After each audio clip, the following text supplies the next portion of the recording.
Nah, pembelajaran adalah juga proses pembelajaran yang baik, adalah proses pembelajaran yang memungkinkan peserta itu aktif atau mahasiswa itu aktif melibatkan diri dalam keseluruhan proses. Proses apa? Yaitu proses pembelajaran, baik fisik maupun mentalnya. Kalau fisiknya udah kelihatan ya, dia ada di sini, nggak ngantuk, gitu kan? Nggak ngantuk, aktif, bertanya, lalu terlibat dalam diskusi-diskusi, begitu misalnya. Nah, secara mental apa? Selalu berpikir, selalu mengikuti tuntunan, selalu meningkatkan tuntutan dari kemampuannya, gitu. Dari mulai konsep, kemudian dia tahu prinsip, dia tahu tentang prosedur, dan seterusnya. Dari mulai dia tahu, mengerti, sampai pada analisis, bisa menganalisis apa yang terjadi di dalam diskusi, begitu. Bapak Ibu, boleh saya minta supaya tidak asik dengan komputernya? Boleh? Ya. Oh ya, baik, terima kasih. Mungkin, ya. Kemudian ini dalam suatu proses pembelajaran yang seperti ini, begitu ya. Ini ada sifatnya, yaitu dalam suatu proses pembelajaran ada suatu proses pembelajaran yang sifatnya itu berbagi informasi. Kemudian ada proses pembelajaran yang belajar melalui pengalaman. Tadi yang disampaikan Pak Paku itu belajar melalui pengalaman, maksudnya membangkitkan imajinasi mahasiswa dengan memberikan pertanyaan terhadap lambang negara. Padahal maksudnya mau membahas atau mau bicara tentang desain visual, begitu ya. Tapi dia belajar dari pengalaman yang ada dulu, dari benda-benda yang ada di dekat mahasiswa.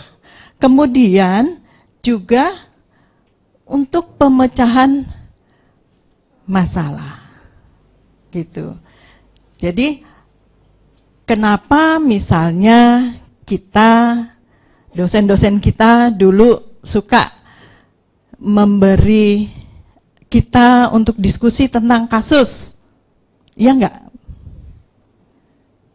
Ada kasus-kasus di lapangan, atau mungkin lewat surat kabar, atau mungkin kalau di dunia grafis, begitu ya, media visual, itu ada kita melihat tayangan televisi, komunikasinya, lihat gambarnya, lihat apanya, kemudian kita mengkritisi itu.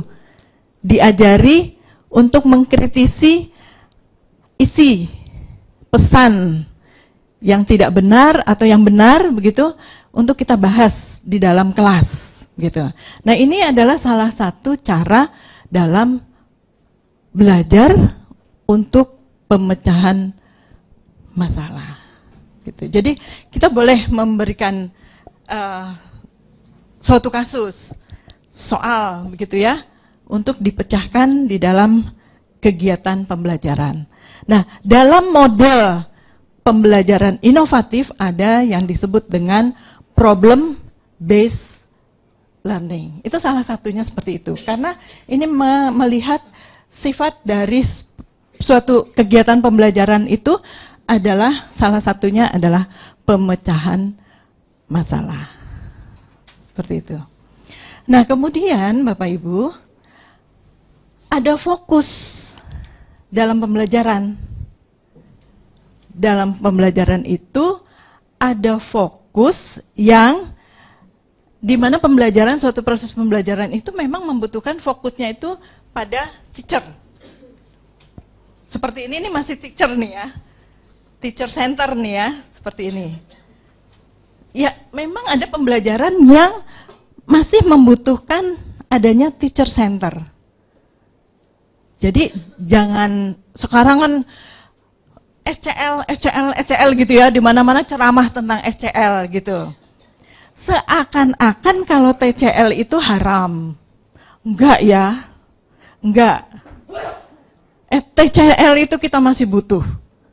Lah gimana kalau memang belum ngerti apa-apa mahasiswanya, lalu apa mau langsung SCL? Gitu.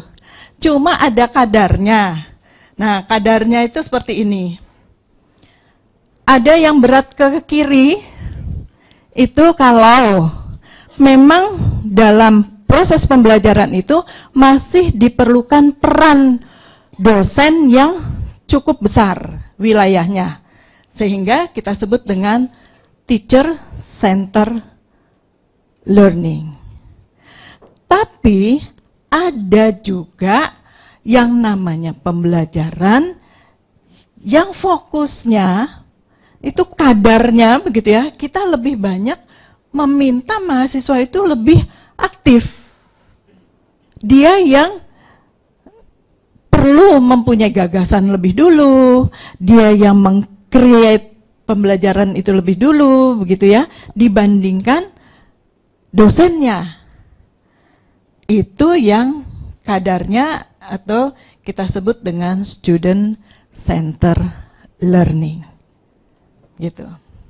Nah, untuk menentukan TCL atau SCL itu ada strategi. Nah, makanya ada di sini ada fokus, ya fokus dari pembelajaran itu teacher centered learning atau student centered learning. Begitu. Kemudian ada yang kita sebut dengan strategi pembelajaran. Nah, baik TCL ataukah kita mau SCL, itu ada strategi pembelajaran yang mendukung. Gitu. Nah, ini didukung oleh strategi pembelajaran. Nah, strategi pembelajaran itu ini macamnya. Ada yang langsung, direct, gitu ya, langsung. Jadi di sini dosen memang benar-benar berperan. Ada, jadi Bapak Ibu, kalau kita memang dalam skenario pembelajaran kita, model pembelajaran kita, itu masih diperlukan peran kita yang banyak, itu nggak salah. Nggak salah. Tapi jangan setiap pembelajaran lalu kita terus.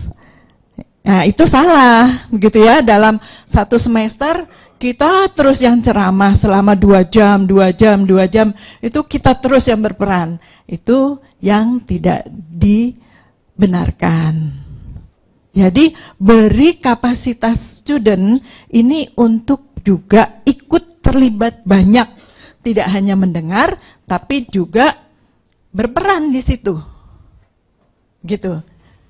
Tapi manakala kita memang masih perlu harus banyak berperan, itu juga nggak apa-apa. Karena memang ada strategi pembelajaran yang kita sebut dengan direct instructional. Langsung. Kita kasih ceramah, kita kasih informasi, kita kasih pengantar, kita memandu, membimbing langsung begitu, itu ada di sini. Direct. Nanti macam-macam metodenya apa saja dalam direct itu ada, gitu ya. Kemudian ada indirect. Nah, inilah yang mungkin untuk SCL ini lebih besar memerlukan peranan dari student. Ketika kita menerapkan strategi indirect, tidak langsung, ya. Jadi ada satu kegiatan-kegiatan, ada metode-metode yang bisa kita terapkan di dalam kita melaksanakan indirect learning, gitu. Kemudian interaktif. Ada strategi pembelajaran yang kita sebut dengan strategi pembelajaran interaktif. Jadi baik student maupun teacher itu sama-sama seimbang. Karena dia selalu harus berinteraksi. Semua mahasiswa harus terlibat, semua mahasiswa harus ikut di dalam konteks pembelajaran, kegiatan pembelajaran, dan harus saling berinteraksi satu dengan yang lain. Lalu ada juga experiences, jadi belajar dari pengalaman. Mahasiswa maupun teacher itu membawa pengalaman ke dalam suatu kegiatan pembelajaran, sharing pengalaman. Nah, saya berharap di sini juga kita bisa sama-sama sharing pengalaman ya, tentang apa yang sudah Ibu lakukan, kemudian apa yang sudah Bapak Ibu buat begitu ya dalam perkuliahan, dan kita juga bisa sharing. Saya dengan Pak Beni juga sama-sama kita experiences learning di sini. Kemudian independent study. Nah, independent study ini lebih banyak pada membentuk kemandirian bagi mahasiswa untuk belajar. Jadi ada tugas-tugas, mungkin tugas-tugas yang mau disampaikan secara online. Ada tugas-tugas yang mungkin interaksinya itu tidak harus melalui di kelas. Tidak tergantung jadwalnya dosen ada atau enggak di kelas, tapi dia kapan saja bisa melakukan kegiatan pembelajaran. Tidak harus disuruh mengerjakan tugasnya. Begitu ada di dalam modul gitu misalnya, terus di situ ada latihan, ada tugas mandiri, langsung dikerjakan. Nah, itu adalah salah satu dari